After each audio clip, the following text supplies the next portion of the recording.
Olá pessoal, bem-vindos mais uma vez ao canal Mundo Abusivo. Você sabe a diferença entre as leis trabalhistas no Brasil e nos Estados Unidos? Vocês sabem como os Estados Unidos, as leis federais, estaduais e municipais lidam com o assédio moral no ambiente de trabalho? Então, se você não sabe, me acompanhe até o final desse vídeo que eu vou te explicar de como tudo funciona. Então, meu nome é Silvina Rios, eu sou advogada brasileira, morando nos Estados Unidos há quase 5 anos, mais precisamente em Nova York há 2 anos, fundadora do canal Mundo Abusivo. E antes de entrar no tema, roda a nossa vinheta. Então, pessoal, antes de mais nada, curtam, comentem, compartilhem, se inscrevam no canal. Deixem seus comentários, deem suas sugestões, compartilhem esse vídeo com outras pessoas que vocês sabem que tem curiosidade, que moram aqui nos Estados Unidos ou que tem intenção de vir, porque eu vou dar bastante esclarecimento sobre como funcionam as leis trabalhistas. Então, no vídeo de hoje, eu começo falando que há uma diferença muito grande entre as leis trabalhistas no Brasil e nos Estados Unidos. Então, no Brasil, nós somos abençoados como empregados. Nós temos uma lei trabalhista muito mais protetora. Nos Estados Unidos, a relação empregador-empregado, ela tem umas diretrizes básicas federais, mas ela é muito mais aberta para a negociação individual entre o empregador e o empregado. E eu vou trazer aqui para vocês 7 diferenças básicas entre a legislação brasileira e a legislação americana. Bom, para começar, eu começo falando do salário mínimo. Aqui o salário mínimo o valor é definido por hora e o teto federal é de $7,25, podendo esse valor ser modificado de acordo com estado por estado, mas nunca sendo menos do que isso. Para algumas profissões, como por exemplo garçons, garçonete e tal, que ganha comissões, esse é só um exemplo, tem muitas outras, esse valor pode até ser menor. Por exemplo, no Texas, em alguns restaurantes, o pessoal paga a hora do garçom, garçonete, de $1,25, $2,25, mas tendo em vista as comissões, os tips, como se fala por aqui, as gorjetas, esse valor ele alcança o teto mínimo do Texas. Se não me engano, também é $7,25. Então, como eu disse, aqui o salário é pago por hora, né? Em Nova York, que é onde eu moro, o salário mínimo o valor mínimo da hora é $15. A jornada de trabalho aqui é de 40 horas semanais. Aí no Brasil pode vir a ser até 44 horas semanais, né? E uma questão interessante é que a hora extra aqui, ela tem um adicional de 150%, mas tem um pré-requisito. O funcionário tem que ter trabalhado no mínimo 40 horas na semana para que comece a contar a hora extra. Não adianta você colocar lá que você trabalhou, por exemplo, na terça, 10 horas, e aí chega na quinta, você trabalhou 5 horas, e no final daquela semana você não cumpriu aquelas 40 horas, você não poderá colocar aquelas horas adicionais da terça como hora extra. Então você precisa cumprir a carga horária semanal de 40 horas para que comecem a contar as horas excedentes. E esse adicional é de 150%, independente que você trabalhe no final de semana, no feriado ou período noturno, não há diferenciação. A outra diferença é que há 2 formas de receber o pagamento aqui. Que uma se fala non-exempt, né, que é conforme a quantidade de horas que você trabalha. Então você pode ser contratado por hora, e aí você pode trabalhar meio período, ou período integral das 40 horas, ou fazer 26 horas ou 30 horas, vai depender da quantidade de horas que você vai trabalhar naquela semana. E o exempt, que é o salário pré-estabelecido, né? O salário fixo. Você é contratado para trabalhar durante um mês por um salário mensal no valor XYZ. E uma coisa interessante aqui também é que eles costumam negociar os salários de forma anual. Eles não negociam salário mensal, na verdade. Na maioria esmagadora das vezes, eles negociam um salário anual. Então, quando fui contratada pela empresa na qual eu trabalho, a negociação foi toda com base o quanto que eu iria receber ao final do ano. E aí depois tem os acréscimos também de bônus e comissões. Mas o salário é definido anualmente, divide-se por 12, e aí eles têm a forma de pagar, que pode ser semanal, pode ser quinzenal, ou pode ser uma vez por mês. Mas mais comum aqui é realmente semanal e quinzenal. Eu ainda desconheço algum colega, algum trabalhador aqui que receba apenas uma vez por mês. É muito comum ser semanal e quinzenal, né? Outra coisa bem diferente do Brasil é que as férias aqui elas não são remuneradas e não há uma obrigatoriedade de 30 dias. Então, nesse ponto a gente perde feio aqui nos Estados Unidos, né? E há uma prerrogativa de negociação entre o empregador e o empregado, onde você vai ter, em média, de 5 a 15 dias de férias, né, durante o ano. Esse período você pode tirar espaçado ou você pode tirar seguido. Isso vai muito da sua negociação com o seu contratante. Então, é por isso que é muito difícil você ver americano tirando férias longas. Agora, também há empresas que têm uma negociação que, à medida que você vai passando mais anos naquela empresa, você vai tendo uma semana adicional de férias aí, né?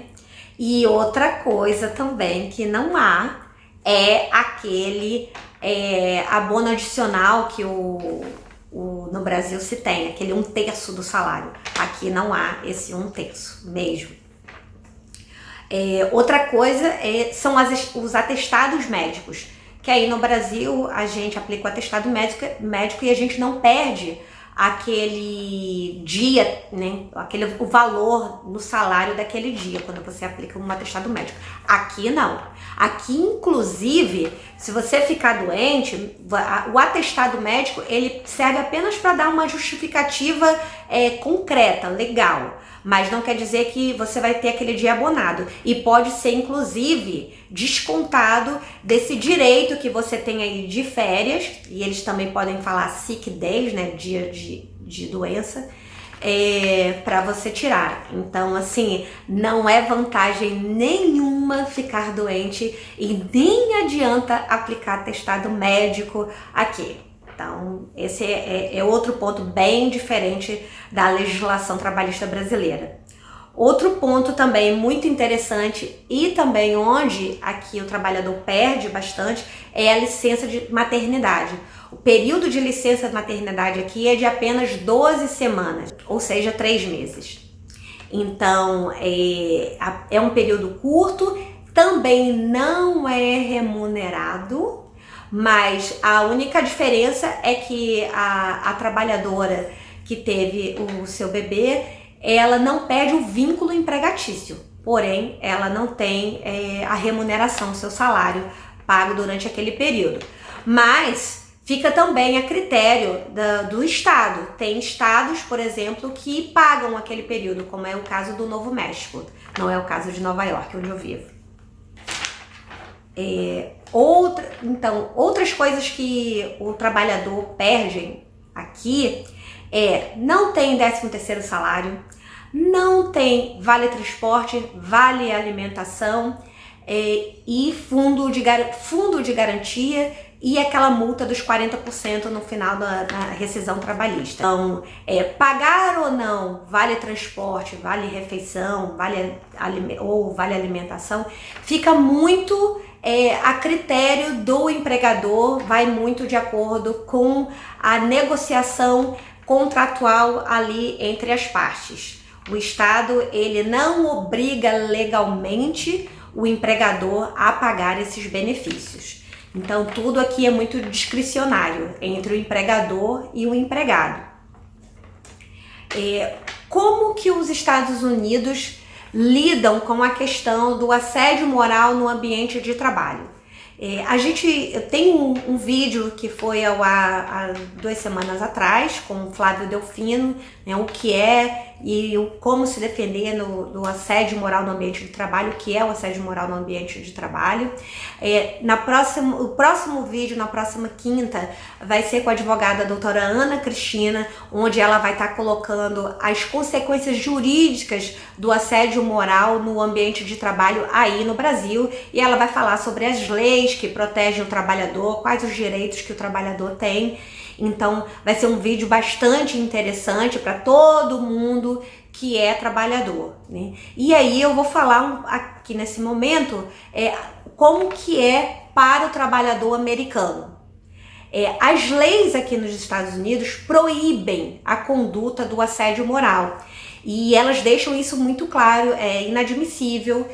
Tanto as leis federais, estaduais e municipais, elas proíbem a conduta do assédio moral. E há também a proibição da discriminação da contratação com relação à idade, a sexo, a cor, a etnia, a religião, a nacionalidade, enfim. Tanto que aqui os currículos, as pessoas nem colocam vários detalhes pessoais que a gente costuma colocar aí no Brasil, se é casado, se tem filhos, qual a idade, esse tipo de coisa. Aqui não se coloca, realmente é o perfil profissional, a experiência profissional daquela pessoa é o que conta, porque é terminantemente proibido, discriminatório, nem na entrevista eles podem perguntar se você é casado, qual a sua idade, esse tipo de coisa. Né, porque eles têm que te contratar com base na sua capacitação e experiência profissional. Então, as leis aqui, elas são de cunho compensatório e não punitivo. O de cunho compensatório quer dizer, o trabalhador vítima do assédio moral, ele entra com ação e ele vai receber indenizações, o que é diferente de ter da empresa ser punida, né, com cadeia para aquele o abusador, etc e tal. Então aqui, na verdade, ele vai receber uma indenização pelo assédio moral, pelos danos psicológicos, enfim, por assistência médica, que se for preciso, em decorrência daquele assédio. Então, por isso ela é de cunho compensatório e não punitivo. No Brasil podem ser as duas coisas, tanto de cunho compensatório e punitivo. Então vai depender da ação que o empregado vítima do assédio moral ele pleitear. O que quer dizer isso? O trabalhador vítima do assédio moral, ele tem até 300 dias para entrar com uma ação trabalhista alegando que foi vítima do assédio moral no ambiente de trabalho. Então, a partir da data da ocorrência do evento, ele tem até 300 dias para entrar com a ação. No Brasil isso é diferente, porque o período de prescrição e decadência no Brasil é diferente, é de 2 anos a prescrição para entrar com a ação e de 5 anos a decadência do seu direito. Né? Isso é diferente também.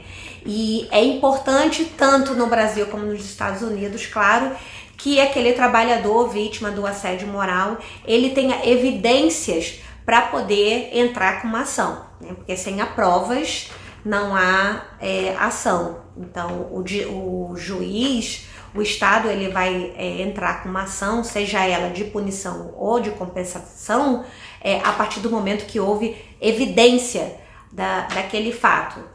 Então, as leis são muito diferentes. Eu quis fazer esse vídeo porque há muitas perguntas, há muitas curiosidades que eu recebo dos meus seguidores no Instagram, no Facebook, através de mensagens, como que a vida aqui nos Estados Unidos, quais as diferenças. Então, eu trouxe um pouco as diferenças mais grotescas, mais gritantes entre a relação de trabalho aqui nos Estados Unidos e aí no Brasil. Espero que vocês tenham gostado. Não esqueçam de curtir, compartilhar, se inscrever no canal e ativar os sininhos da notificação. Até a próxima, pessoal. Muito obrigada pela audiência.